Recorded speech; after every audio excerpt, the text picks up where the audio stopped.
Good morning, good afternoon, and good evening.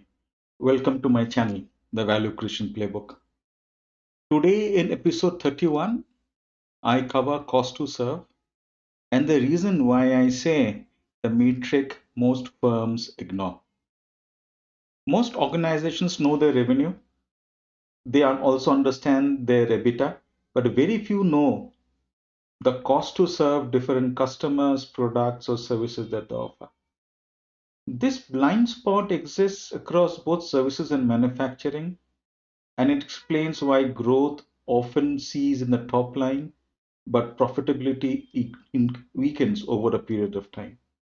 In this session, we'll explore why cost to serve means to most of the leaders and why it's not an accounting exercise, but more from a management standpoint is where we need to understand what it can weaken. Cost to serve, the way I see is invisible largely because our reporting systems were never designed to show it. Traditional P&Ls aggregate costs, average behavior, and smooth volatility. They tell us how the company performed, not how it was actually used. In manufacturing, volatility from scheduling changes, expedites, and logistics get buried in overheads. In services, rework, escalation, and client management effort eats up the delivery margins.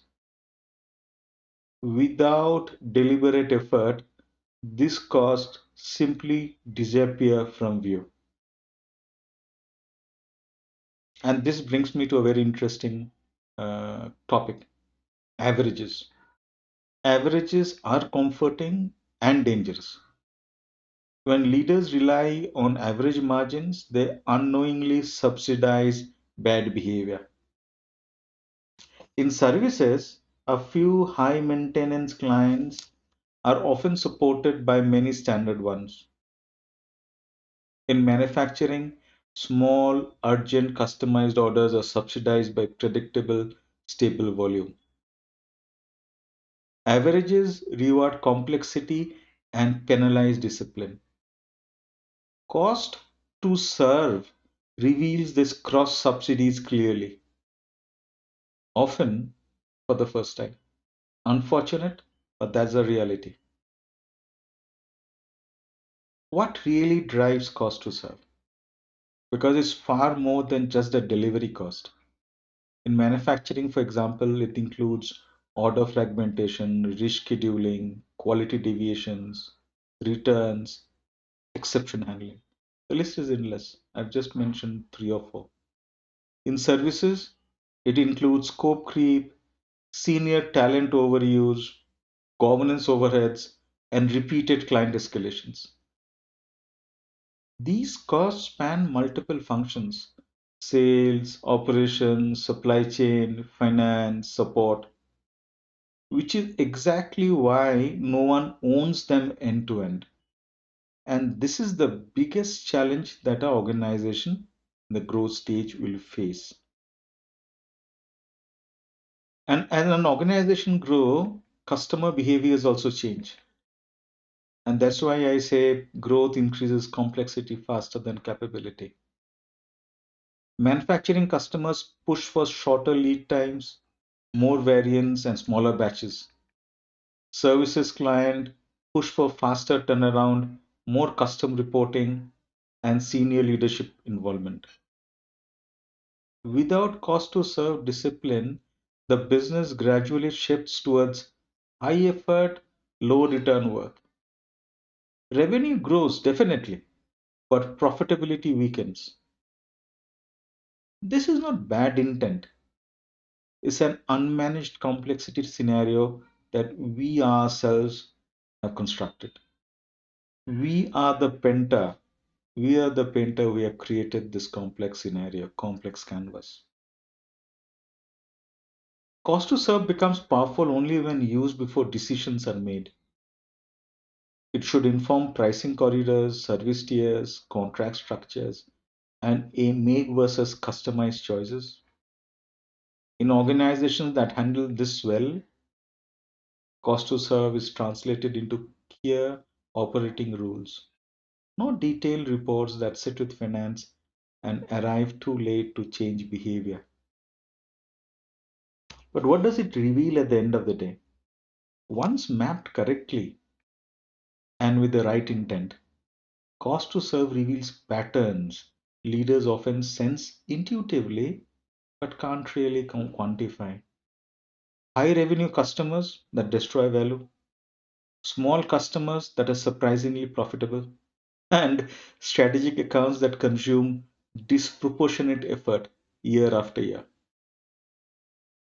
In both services and manufacturing, this insight enables segmentation behavior based on economics, not just size or somebody said it's a strategic account, so let's go all the way.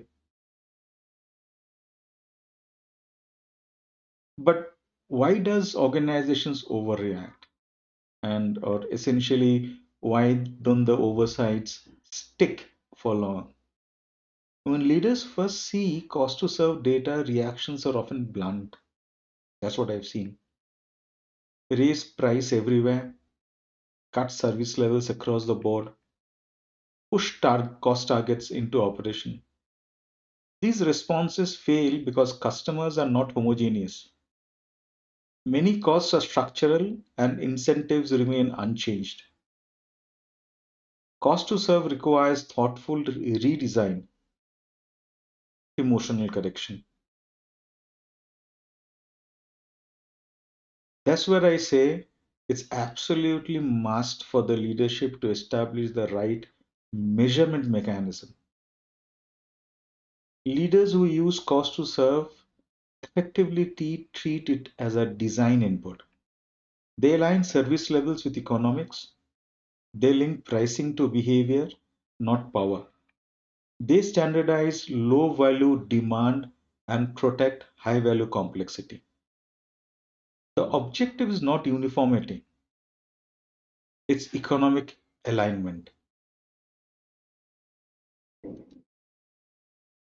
Now, this is very interesting. Why do I say cost to serve must be dynamic? It's not static. It's not fixed. And it changes over a period of time, and the change in the reporting period depends on your requirement. In manufacturing, it shifts with mix changes, volume volatility, and supply disruptions. In services, it evolves with client maturity, delivery models, and talent mix. Digital and analytics help keep cost to serve current, but only once the underlying economic logic is clear. Technology, always remember, amplifies the system on which it is built. It never replaces them, and it's never meant to be. But we always think it's the other way around. This brings me to the concept what we had talked earlier, the profitability engine and the cost to serve, how both of them are interlinked. Cost to serve is most powerful when embedded into a broader profitability system. It feeds pricing governance, account management rules, operating cadence, and profitability reviews. Within the profitability engine, cost to serve connects operational behavior with financial outcomes, ensuring decisions reinforce rather than undermine each other. But at the same time, it's very important that leaders should remember four clear things. And this, I would say, is across both services and manufacturing. All these truths hold good. Not all revenues are equal. Complexity always has a cost, sooner or later. You're going to realize. Behavior drives economics, and average hide reality. Always remember, cost to serve doesn't judge customers. It reveals how business is actually being used and paid for. In tighter market, which we're actually in, Weak economics are exposed quickly. Services firms face pricing resistance. Manufacturers face volatile demand and cost structures. Without cost to serve visibility, leaders react with blunt cuts. With it, trade offs become explicit, choices deliberate, and profitability manageable. And always remember, you need to go back to your drawing board and ask one very pertinent question. So essentially, before you go back to the drawing board to cut costs or pushing growth, you need to ask which customers, products, and service models actually create value and which quietly consume it. Organizations that start here redesign pricing, services, and operating model with far greater confidence and far lesser disruption. In the next episode, we'll look at how pricing and service models are redesigned once cost to serves becomes visible. This brings me to the end of today's episode. Uh, Thanks for staying here. Thanks for listening to my point of view. Until next time, take care, stay safe, and we speak soon. Goodbye for now.